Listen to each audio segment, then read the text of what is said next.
What is going on, Minties? The Uncanny Omar here from Near Mint Condition, and today I'm going to do my haul for September of 2019, so please stay tuned. This episode is sponsored by CheapGraphicNovels.com, your online home for brand new graphic novels and collected editions up to 50% off the cover price. Cheap Graphic Novels prides itself on packaging your books so they arrive safely and in excellent condition, as well as prompt and helpful service. And check out their bargain bin for even greater deals up to 90% off cover price. And for you Minties, Cheap Graphic Novels is running a special promotion. If you're a first-time customer, let them know you were referred by Near Mint Condition at the checkout, and you'll receive a credit for free shipping on your next order. Now, this is only for U.S. customers. Cheap Graphic Novels, your source for the hottest books with the kind of deep discounts, quality shipping, and customer service that will keep you coming back for more. Okay, we'll kick it off with some manga from Dark Horse. We have, oh my goodness, Danganronpa, another episode. This is Ultra Despair Girls. And I have played the PSP game, but I have never read any of the manga. And this is a newer manga. I believe it's a spin-off of another manga. And it's created by Spike Chunsoft, which is an awesome name. That's the guy that made the original Danganronpa. And then we have, this is an awesome name. How could I not pick this up? Miss Koizumi Loves Ramen Noodles. Simple slice of life. I believe the Astonishing Melanie wanted to review this book because it's about ramen noodles and eating them. But it looks pretty good, and apparently it's an anime on Crunchyroll. Now, before I start going through the Kyle pile, I do want to give a quick shout out to Thomas. My buddy Thomas Judge sent me such a nice gift, but it's something I can't show, and he knows why. But it's beautiful and really appreciate it. What I may do is just end up showing it on our Patreon. That way it's not linked back to YouTube. So I may do that. So thank you, Thomas. I wanted to give you a proper shout out. Now, the Kyle pile. This is my buddy Kyle. He sends me stuff to read. He's like, man, you should be reading this. He's read this stuff, and he absolutely loves it. This is PTSD. This is an interesting book. Not even going to try to do that. But I love these die-cut covers. And the artwork has a mix of manga to it. But look at these colors.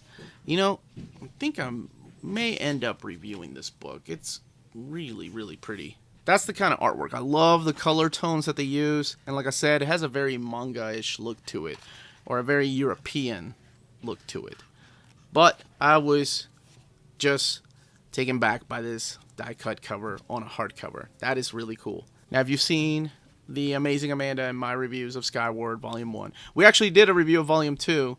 This is I believe this is the final volume, if I'm not mistaken. This is Volume 3. I haven't read it yet, but I loved Volume 1. Loved Volume 2. We actually did a review of Volume 2, but my dumb butt ended up losing all that on a hard drive. So here is Sword Daughter. This is by Brian Wood and Mike Chatter. This is Volume 1 and 2.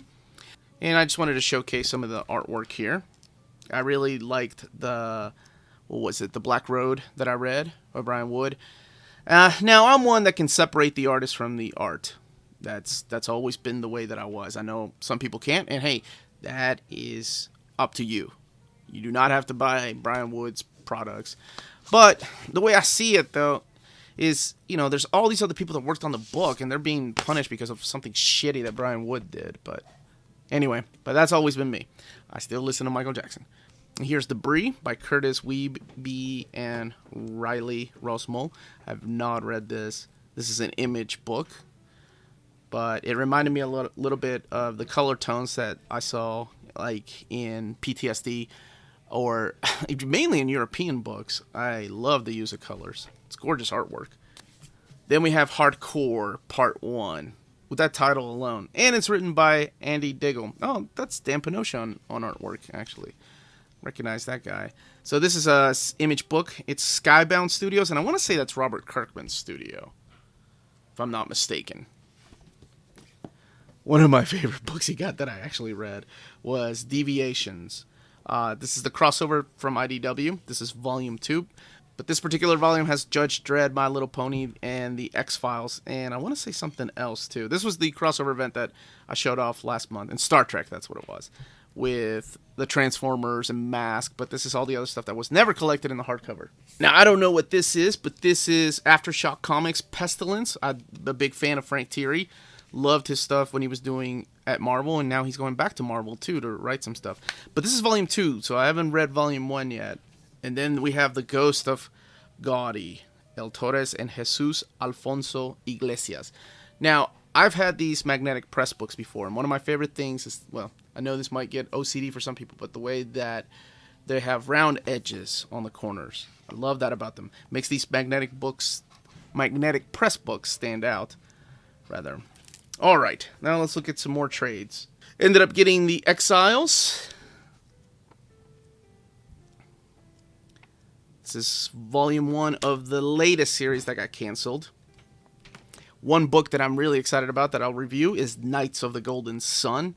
My buddy Kyle has been going on about this book and how it's just one of the most talked about books when they were coming out in single issue. And I'm a big fan of Mad Cave Studios because of Battle Cats. So looking forward to reading this. And this artwork looks awesome. Kind of reminds me a little bit of Clayton Crane.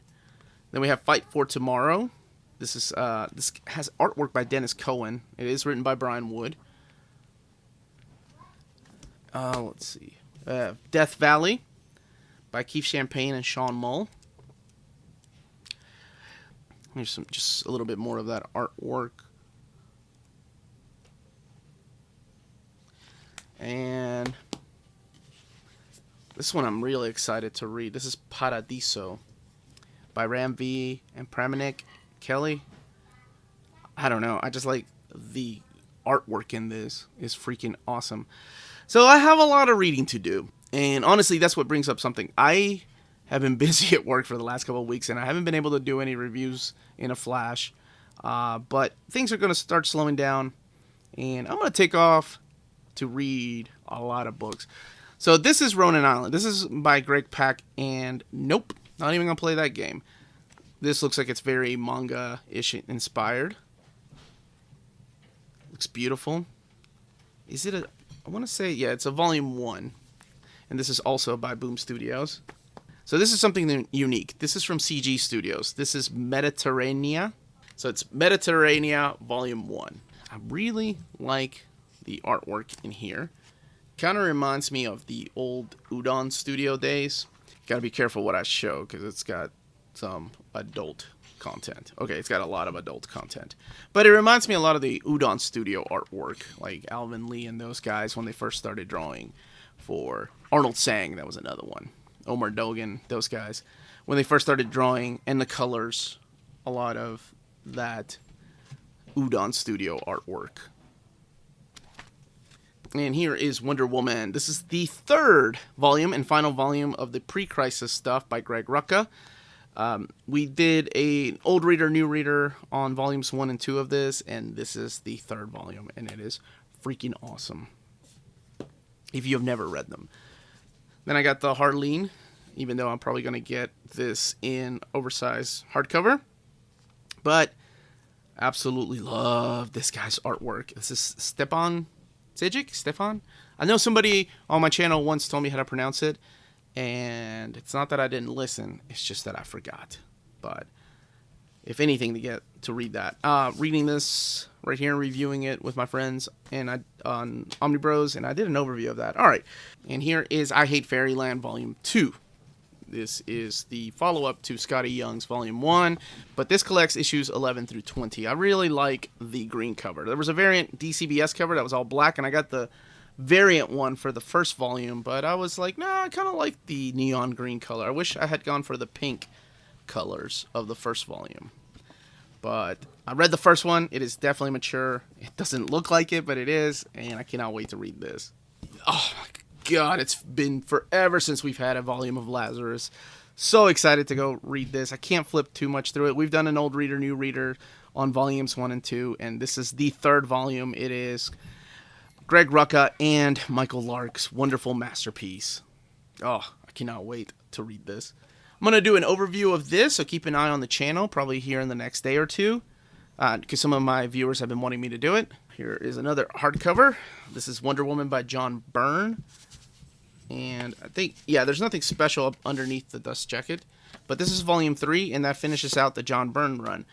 And lines this up right after the Mike Deodato run with the, who was it that took over after this? Oh, they did an omnibus of Phil Jimenez's run. So yeah, this kind of this lines up perfectly between the Mike Deodato Jr., or what I like to call the William Messner Loeb's run, because that's what it really is, with the Phil Jimenez run. And the William Messner Loeb's run, knock on wood, is getting the trade paperback, the fat trade paperback treatment. So looking forward to DC not canceling those. But this is John Byrne's run on Wonder Woman.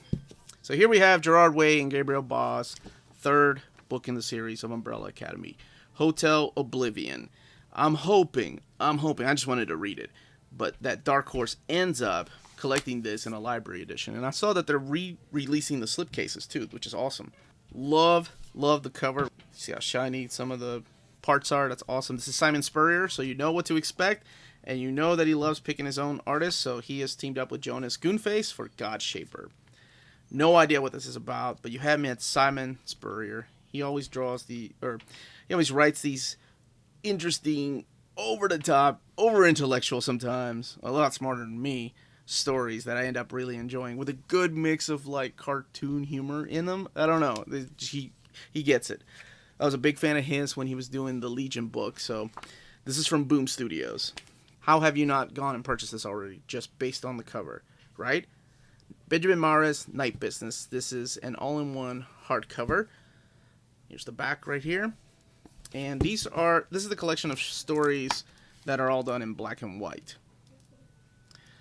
So, a lot of 80s references. So what I may end up doing is doing reviews in a flash on it. Violence, sex, 80s. Badass. Now, we've done an old reader, new reader on the first 3 volumes of Lumberjanes. That's on the channel. So here is Grand Abyss Hotel.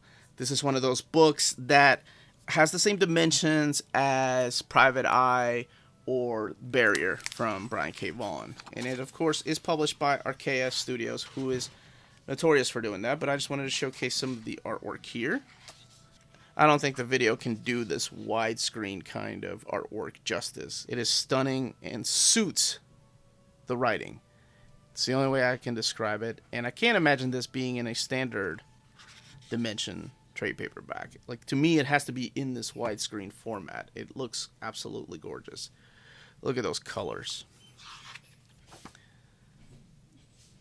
Yeah, so again, this is Grand Abyss Hotel. Now, I've done an overview of Batman Eternal and Spider-Man by John Byrne. Those are on the channel, but let's check out this gorgeous artwork by Juan Jimenez, The Fourth Power. I do believe that there was an oversized or a big size edition of this, and I have not read this, but I had to get it because just the stunning artwork. I'm a sucker for a lot of the humanoid books. I buy them completely in blind buys, and sometimes, there are books that I end up not liking, but I always end up enjoying the artwork at least. And even if I don't like the story, I can justify it and at least say, well, the artwork is beautiful. So here is The Fourth Power. No idea what this is about, but I love this artwork. This to me is that classic European style of art. And damn it, I can't believe I missed out on the oversized hardcover. I think there was one, is what somebody told me. Damn, that's violent. I can't wait to read this. Now, some of my viewers have been wanting me to do an overview of this, and if you still want me to, it's been out for a couple of weeks. I completely can. But this is the Infinity Wars. This is the follow-up, or what I would consider Guardians of the Galaxy by Duggan Volume 2. And I finally ended up getting this. But yeah, if you want to see an overview of that, let me know in the comments down below. And that was the haul for September of 2019. Again, thank you to my buddy Kyle, my buddy Thomas, and everyone else. Thank you to all our patrons. Let me know in the comments down below what you all ended up getting or what you're looking forward to in October. And remember, if it's classy and cool, it must be near mint.